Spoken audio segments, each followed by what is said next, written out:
રાજ્યના વિવિધ શહેરોમાં ચાલતી પ્રી-સ્કૂલને લઈ રાજ્ય સરકારે કડક નિયમોની અમલવારી શરૂ કરતા તેના વિરોધમાં પ્રી-સ્કૂલના સંચાલકો હડતાલ પર ઉતર્યા છે।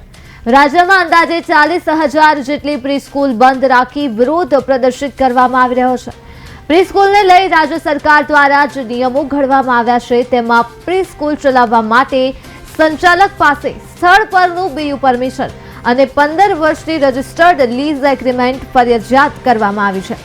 એ શક્ય ન હોવાનું સંચાલકો જણાવી રહ્યા છે અને નિયમો હળવા કરવાની માંગ કરી રહ્યા છે। ત્યારે અમદાવાદમાં પણ પ્રી સ્કૂલ રજિસ્ટ્રેશનના નિયમોમાં ફેરફાર કરવાની માંગ સાથે સંચાલકો હડતાલ પર ઉતર્યા છે।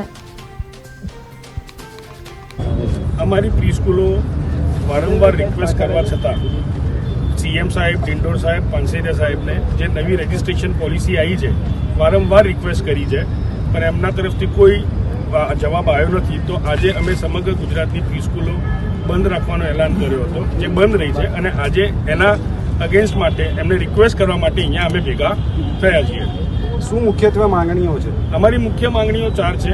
સૌપ્રથમ અમને રજિસ્ટ્રેશન પોલિસીના અંદર કહેવામાં આવ્યું હતું કે તમારે ન્યૂ રજિસ્ટ્રેશન કરાવવા માટે બીયુ હોવું જરૂરી છે જેના અંદર કોઈ સ્પષ્ટતા નથી રેસિડેન્શિયલ યા કમર્શિયલ અને અમે એમ કહીએ છીએ એમને એમ કીધું છે કે તમારે એજ્યુકેશનલ કરાવવું જરૂરી છે।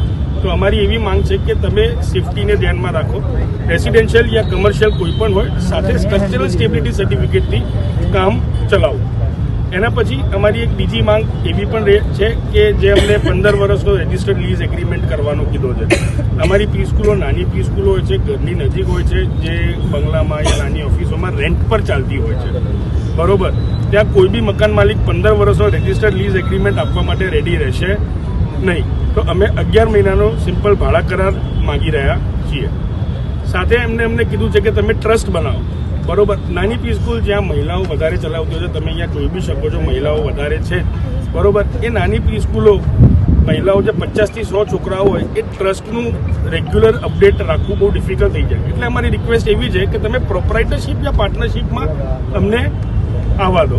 એન્ડ સાથે એક બહુ સરસ મજાની વસ્તુ કીધી છે બાલવાટિકા માટેની કે ત્યાં કોઈ સ્પષ્ટતા નથી। 2 અલગ કાગળ આવ્યા છે જ્યાં બાલવાટિકા ઇંગ્લિશમાં કહે છે, એડવાઇઝેબલ ગુજરાતીમાં કહે છે કે પ્રાઇમરી રજિસ્ટ્રેશન જરૂરી છે, બટ એની કોઈ સ્પષ્ટતા નથી। અગર આટલું બધું તમે અમને કરાવવાનું કહો છો અને પછી છેલ્લે એમ કહેવામાં આવે કે બાલવાટિકા પ્રાઇમરીના અંદર જતી રહે છે, તો અમારી પાસે ખાલી ને ખાલી નર્સરી ને જુનિયર જ રહે છે, સિનિયર બાલવાટિકા છે એ જતું રહેશે। તો 2 વર્ષ માટે આટલો ખર્ચો અમારે કરવો ડિફિકલ્ટ થઈ જાય।